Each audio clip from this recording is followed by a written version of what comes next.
The Arizona Cardinals offseason has been an interesting one.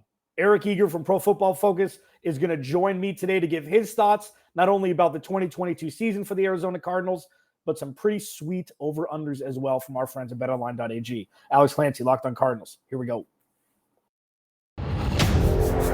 You are Locked On Cardinals, your daily Arizona Cardinals podcast. Part of the Locked On Podcast Network, your team every day.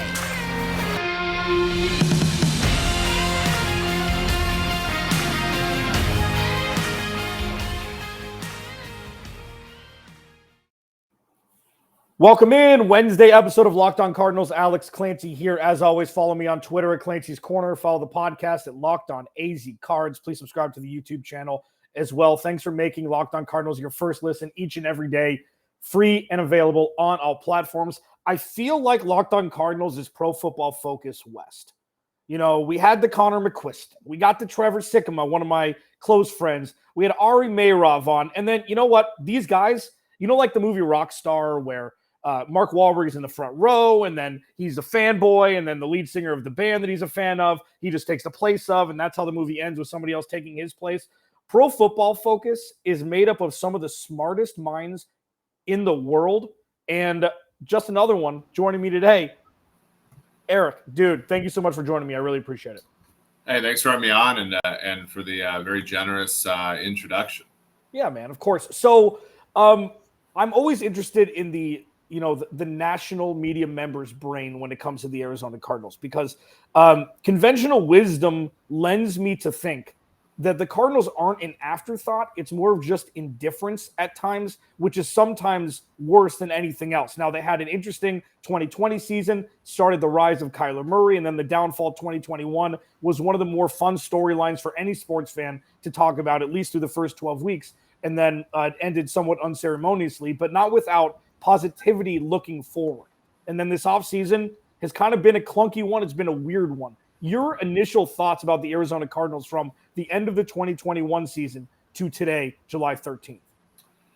It's hard because, you want to focus in on losing Chandler Jones. You want to focus in, on the secondary and where that group could struggle. Linebacker position hasn't, lived up to draft capital, expenditures and things like that. But, honestly, when I look at this team, I just think if you get a full year of whatever Cliff Kingsbury and Kyler Murray were doing in the first half of 2020 and the first half of 2021, this is a playoff team. This is and I think the melees that you're talking about, Alex, which is, no one's really talking about Arizona. I think that's because, no one's really talking about that sort of like middling set of teams in the NFC, right? The Minnesota Vikings, the New Orleans Saints. I think everybody's talking about Philadelphia. They've kind of moved into that 5th or 6th spot in the NFC. And then everybody's talking about the NFC teams that may or aren't thought of as good, but could emerge if a team like Arizona falters, the Detroits, the Washingtons, the New York Giants, and so forth. The Cardinals are kind of in that 8-8, 8-9, sort of group, even though last season they did win 11 games.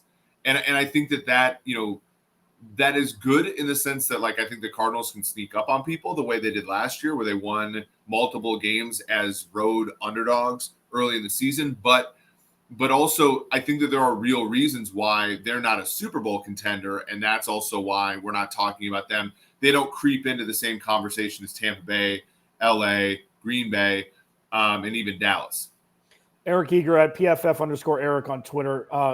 Agreed. Like, the way I'm looking at it as this offseason is Steve Keim has made a very conscious decision to make this offense a 30 points per game offense, have that offensive capacity, and really hasn't done a whole lot to improve the defense. And you know what? I give Steve Keim a lot of flack here on this podcast. And I think, I credit him for the moves that he makes. And I also remind people that the reason why the Cardinals don't have draft picks is because they traded them away for guys that aren't going to be a part of the 10-year plan. They're going to be a part of the 2 or 3 year plan. Now you're going to see Zaven Collins and Isaiah Simmons hopefully emerge on defense, but it looks like the offense, which is fun for everybody, Kyler Murray, Hollywood Brown, DeAndre Hopkins when he comes back, Trey McBride, Zach Ertz, AJ Green, James Conner, Darrell Williams, it goes on and on. Do you think that this team has the ability with the offensive skill position players that they have to be around a 30 burger a game in 2022? I think so. I mean, the defenses in this division are, I would say declining, but they're all like from a good spot except for Seattle. And even Seattle last year was fairly decent. San Francisco, I don't think, has gotten better defensively. The Rams, they were number one in the league in 2020, but I think that they're declining too, and they've stayed relatively healthy on that side of the ball. That is the hardest division in this conference as well. You look across the rest of the teams, I think that their schedule gives rise to some openings there. The question I have, one of the Cardinals' weaknesses last year was they were in the bottom half of the league in terms of percentage of plays where at least one receiver gets open. A lot of the stuff that they do is contested. So that's Hopkins, that's AJ Green, and that's even Zach Ertz to some extent. Murray's got a fantastic arm, and one of those arms that can throw the back shoulder stuff. But as they found out against Green Bay on Thursday night, and as they found out, every time Murray gets injured, that's fragile. To be able to do that, right? You want wide receivers and players of that ilk to be able to get open. I think Hollywood Brown really helps them there. I think Rondale Moore is a player that they can certainly look to sort of scheme open stuff and make Murray's life easier. I think they have that potential. I think the hard part is, and you point to Steve Keim, I think, Keim is a great example of somebody who you can make a lot of mistakes and, but if you make one right move at the quarterback position, a lot can be overcome. And that was the right move, was to go with Murray at 1 in 2019 after Rosen in 18. The problem is I think they ask too much of Murray right now. And, when things like injuries or just, the play calling fall off as it inevitably does every year, that sort of gets highlighted as, okay, now we even win with this? And that's, to me, I think 30 points per game is certainly a good goal the first half of the year. Can they sustain it the whole season? Yeah, no, it's true. And it's going to be a lot of James Conner. It's going to be a lot of Darrell Williams down the stretch, especially when it gets cold and they have to go on the road. Eric Eager, Pro Football Focus at PFF_Eric joining me. Locked On Cardinals. Follow the podcast at Locked On AZ Cards. Kyler Murray next under a microscope. I'm fascinated by everybody's thought process on Kyler Murray, his size, as you mentioned, he's hobbled the last couple seasons. Rodney Hudson's potential absence. Kyler Murray under a microscope with Eric Eager, Pro Football Focus next. Locked On Cardinals. First, Dave, D-A-V-E. Somebody in my mentions said that I misspelled Dave. Incorrect. Listen, we've all been in a situation at some point in our lives where we're a little tight on cash. Maybe you can only afford to put a few gallons or a half a gallon in your tank with how gas prices are now. This is where Dave can help. If you're living paycheck to paycheck or struggling to make ends meet, it can be really stressful when unexpected expenses come up. Now Dave can help you out whenever you need it. Hindsight's 2020. You can't change the past, but what if you get a little help for your future? Again, Dave. It's the banking app that can help you get up to $500 instantly with extra cash. So if you're in a pinch and need some extra help, download Dave and think of it as a helping hand from, future you. Say it that way. Download the Dave app from the App Store right now. That's D-A-V-E. Sign up for an extra cash account and get up to $500 instantly. For terms and conditions, go to dave.com/legal. Instant transfer fees apply. Banking provided by Evolve, member FDIC. All right, second segment, Locked On Cardinals. Alex Clancy here. Thanks for hanging around. The Arizona Cardinals offseason has been an enigma. It's been weird. It's been fascinating. It's been gut-wrenching. And more than not, there are more question marks than answers for another offseason going into a regular season that is arguably the most pivotal in Arizona Cardinals history. We say this every couple years. Let me ask you this first, Eric Eager, Pro Football Focus. Should the Cardinals give Kyler Murray a contract extension before the start of 2022? If they can avoid it, I think I would, to be honest with you. I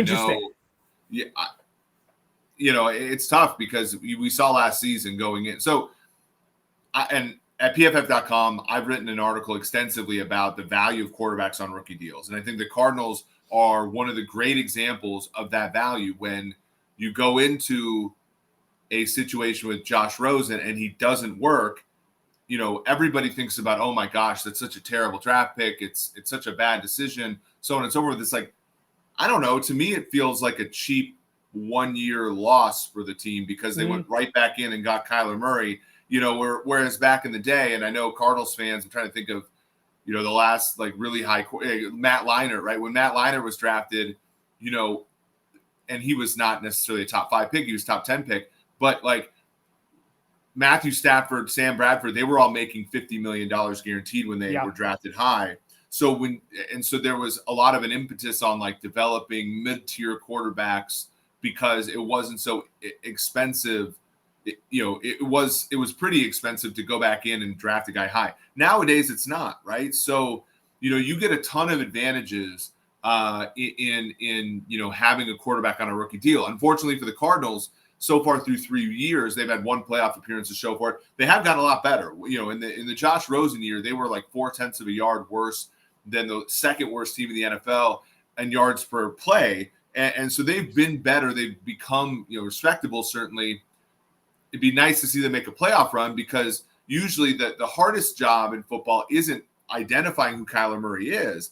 It's deciding whether or not he deserves a second contract. And we've seen a lot of false positives with, Jared Goff and Carson Wentz. And, last year, 2 teams were up against it. Or actually 3 were. The Bills extended Josh Allen. I think we all agreed with that. Yeah. I think we can all see that Josh Allen is probably worthy of a long-term deal. The Browns, fresh off of their first playoff win since 1994, they delayed the decision on Baker Mayfield, and I think everybody's happy that they did, regardless of what they did afterwards.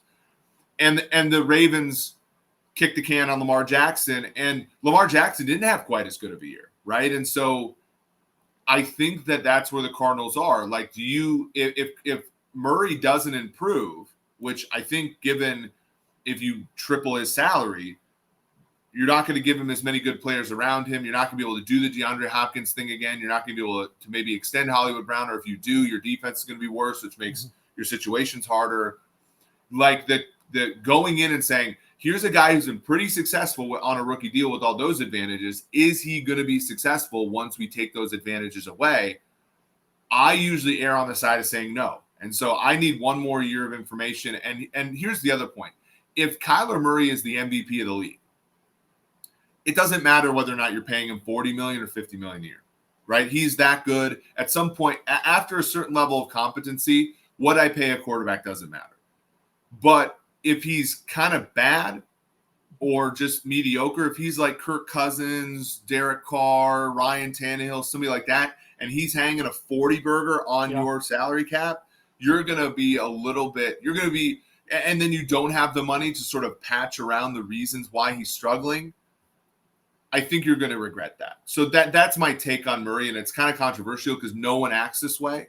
But I think that they would be foolhardy to extend him this offseason. Well, it's interesting. I mean, there's a couple things. Eric Eager, Pro Football Focus, at PFF_Eric on Twitter. Like, it's fascinating because there's a couple storylines in play here. One, you just pay a quarterback. That's what you do.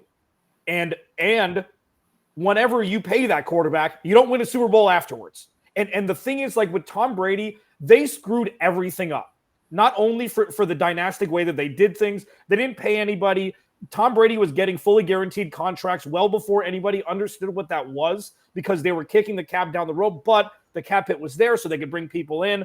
Like the Wes Welker, like everything for 18 years in New England screwed everything up because Tom Brady was never the highest paid quarterback, but they just won Super Bowls, and yet he still has amassed hundreds of millions of dollars in salary in the NFL, and that's why he's trying to get paid now at 40 a clip.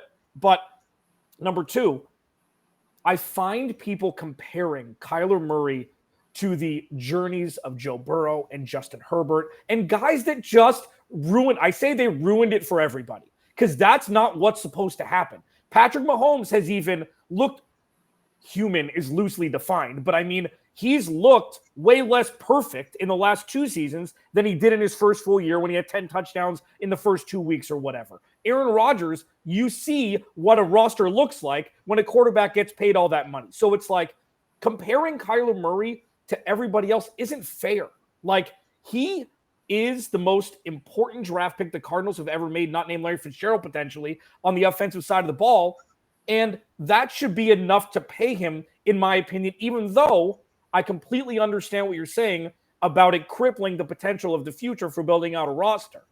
Like, that's why it's so convoluted right now, where I get both sides, even though I think that the Arizona Cardinals absolutely need him more than he needs the Cardinals. And 20-plus teams would give him 3 first-round picks and give him all the money on the planet to be quarterback for them. So which side is more rational? That's what I've been trying to argue with myself about since the end of the 2021 season. Like, I don't know what's right.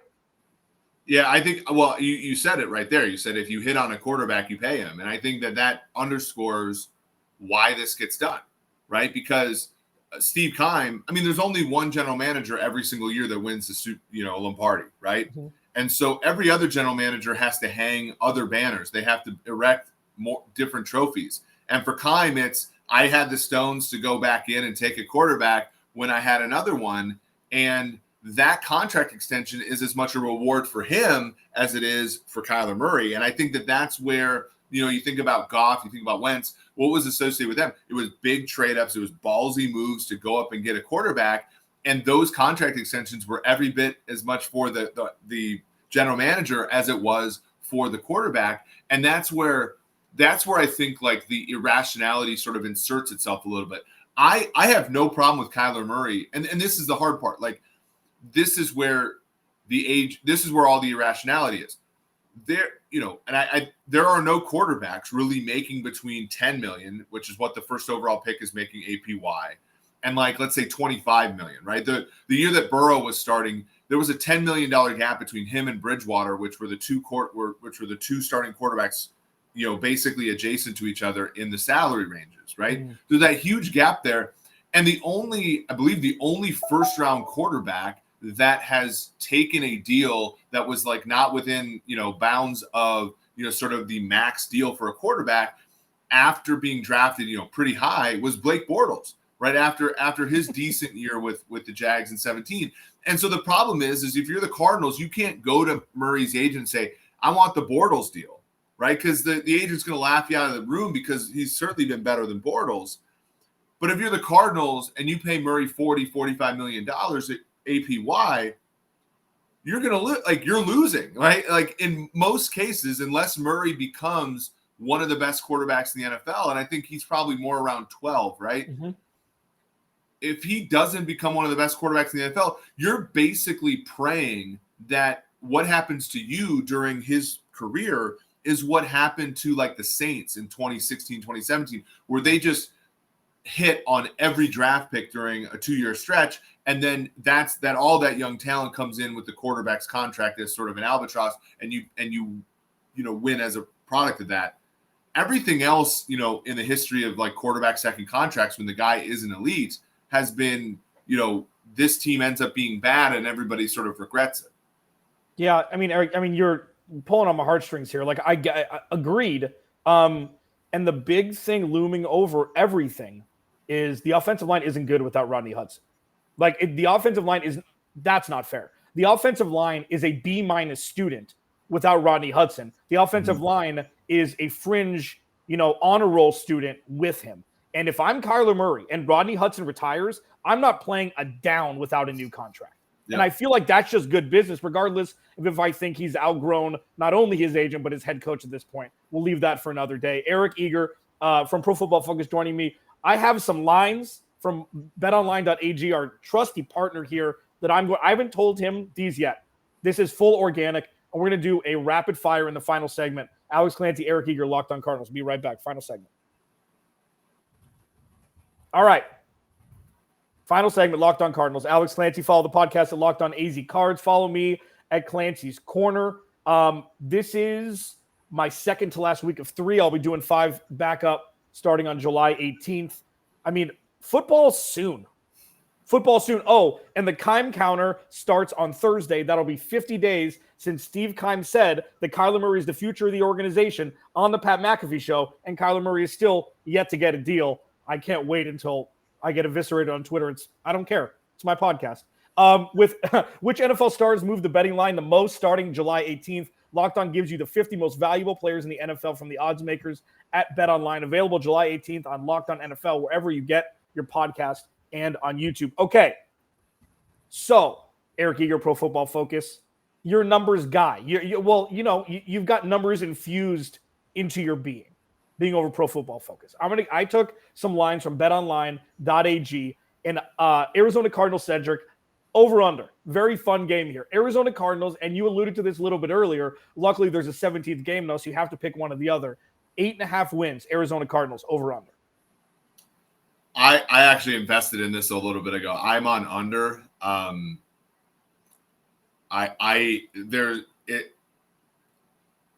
wouldn't be surprised if they went over, but I think I make it like 8.2 or something like that. So, and I think that there's a lot of weak links, like you said, not only the offensive line where one injury can blow up the whole thing, but also in the secondary where it's basically Budda Baker trying to make the entire thing work, which I think is going to be a tricky proposition for them. Additionally, Marcus Golden, J.J. Watt, like that's a tough one. When that's your pass rush, like I don't think it's going to be terrible, but I don't think it's going to be able to be good enough to overcome your corners. Yeah, no, I agree. And a little side to that, I've said this offseason that Vance Joseph is set up to be the scapegoat if this doesn't work. It's just feeding the narrative of Steve Keim and Cliff Kingsbury getting the extensions. If they win 8 games or less, that's what I like to call in the business Armageddon. That's what I like to call Armageddon. Bad movie, great term, because they get all these extensions and they take this step back. Moving on. Making the play I guess no is the favorite at minus 140. I'm assuming you say no with 8 wins.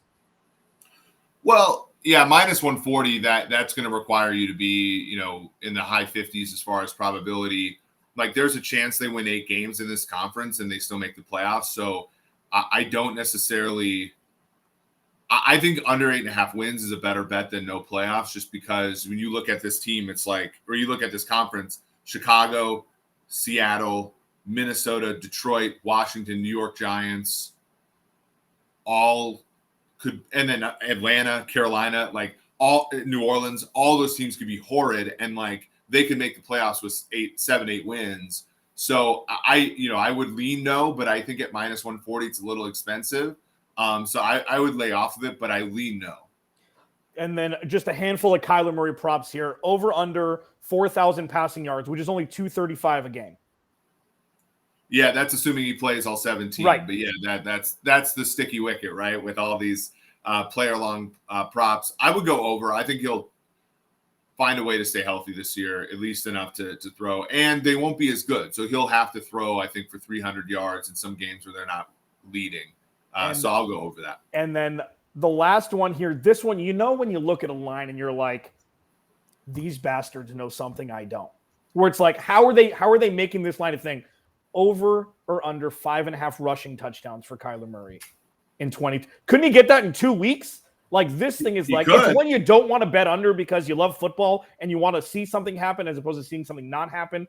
Over under 5.5 rushing touchdowns for Kyler Murray in 2020. Yeah, the math folks will tell you that's like, you almost always have to bet under. And I bet under Lamar Jackson rushing yards the year after. He had like 1,200 and he got over at the last minute, which hurt me a little bit. Murray last season, every single year his rushing attempts have gone down. So 133, 93, 88. He had 11 rushing touchdowns in 2020. That fell to 5 last year.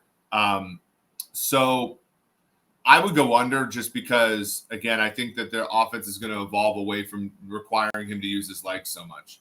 Which I think is like in a vacuum, that's exactly what you want. I mean, if you're a GM and you're trying to pay a quarterback, you want him behind the line of scrimmage as much as possible. Eric Eager, Pro Football Focus at PFF_Eric on Twitter. Where can people find your work? You have anything new coming up? Give me your plug, whatever you want to plug. Yeah, so I do a podcast called the PFF Forecast that comes out every Sunday and every Wednesday. I also do a Kansas City Chiefs podcast called Red, Gold, and Bold that's every Tuesday during the season, Wednesday during the offseason. And yeah, PFF.com. We have for any you Sun Devils and Wildcat fans, there is a college football preview magazine that we have just put out on the website for elite subscribers. So if you want to go ahead and get your college football bets in, that'll be great. Badass. Eric, you're Pro Football Focus. Thanks so much for joining me, man. Thanks for making Locked On Cardinals your first listen today. Now make your second listen. The Locked On NFL podcast, our national NFL experts and insiders, keep fans dialed in with the biggest stories and the latest news from around the league, because an offseason doesn't equal a break of the action. Alex Clancy, Locked On Cardinals. I'll talk to you tomorrow.